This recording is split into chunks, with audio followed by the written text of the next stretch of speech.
Do you guys know what I think about a lot of times? I think about why are there a variety of personalities out there? Why are there so many different types of interests? And what exactly is behind the formation of interests and what motivates you to want to get better at a particular skill? The best solution that I've come across so far is that this is a way for our species to diversify. And by diversifying, I mean getting people of different types of skills, different types of interest in order to deal with unforeseeable disasters that that might hit at any point in time. And we will have to use people of a lot of different disciplines, interests, different motivations, and personalities as well in order to survive in such an environment. So, all in all, this is for us to make the species more anti fragile when it comes to big disasters. You know, because different types of disasters, we will have to rely on different types of people with different levels of expertise in order to get us through the hump.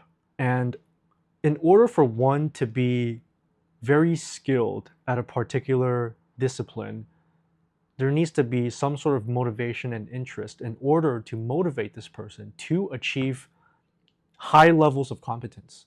And I do believe that status definitely plays a role in motivating us to become competent and extremely competent at certain things. And that is why I believe that gifts, differing gifts, is definitely something that makes human beings especially unique. I do believe that every individual, we come with unique value. It's very hard to explain where it comes from. From my years of pondering, I do think that a lot of things are innate. It's within the DNA, and a lot of it is just randomness. And that's exactly the beauty of individuals and human beings because we are aware, we are self-aware.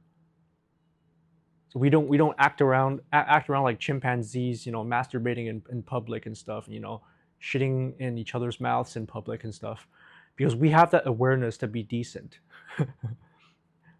We have that awareness to be decent. We're self-aware. And in order to find that value, you would have to come, you have to look within. You have to look within and figure out what where your interests lie. Which are the things that when you're doing it, it feels like less of a chore. It feels like less of a chore compared to other people.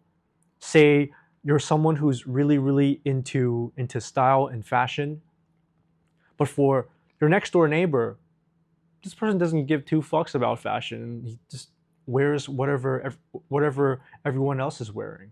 Yeah. So within that example, it's showing that you already have a predetermined lean towards a particular discipline. But then there are also other times where you are forced into an area of expertise that you may not be super interested in.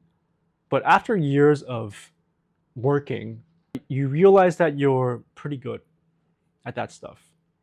And that's also a form of calling that I right now cannot really explain why. Yeah, some people they're really good at something but they just don't really like it, and others they love the thing that they do, and they're also really good at it. And that's also what's so funny about human beings in general. Sometimes you're just really shit at the things you love, but you keep doing it as a hobby. Because a lot of times I think back at how I pursued my interests. For example, dance. I was really into dance ever since high school, and I kept up with it. I took classes, I practiced quite a bit, but it was never so important. It was never so important that I wanted to become super competent at it. I just treated it as more of a hobby. And another thing would be style and fashion, because I chose to work in the industry from the get-go after I graduated from college. And if you count up the years, I've been in the industry for around 10 years, and I do believe that I'm somewhat competent.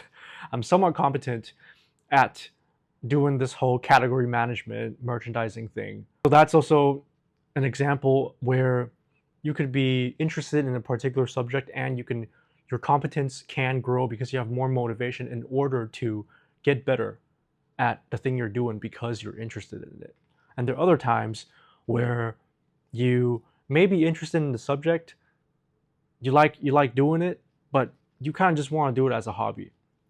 So there's different levels of competence when it comes to the different interests that you have. And within the different interests that you have, for me, as an example, there's dance, there's the business of fashion.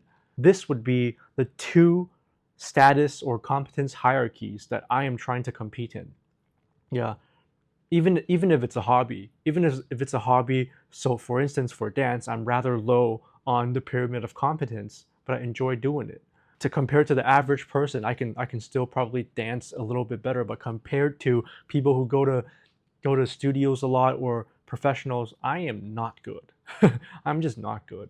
If you were to talk about another competence hierarchy or status hierarchy, that would be the business of fashion hierarchy. My standing within this business of fashion competence hierarchy would be relatively higher compared to my rank within the dance status hierarchy. And that's something that I came up with. Interests as status hierarchies that you want to climb. For certain hierarchies, you treat as a hobby. For others, you treat it a little bit more seriously. Another example would be entrepreneurship, right? A lot of people, they're driven to start their own business. And that is their calling and their passion in life, is to work and to be absolutely competent in the work that they're pursuing. And that's what makes us different. This whole diversification thing is the human way to hedge risk and to be more anti-fragile, so that all of us, because if you think about it, if all of us had the same skill set and we had, let's say, only 3 types of personalities, then wouldn't we be a lot easier to kill off, a lot easier to die in the case that there were to be a big natural disaster? I do believe that in the case that we were to be more one-dimensional, then I don't think we would be here as of today. It is precisely because of the fact that we are multi-dimensional, we're senti-dimensional, if that's a word. There's so many different types of people, interests, and people with skills out there that we're able to survive over the past couple thousands and tens and thousands of years.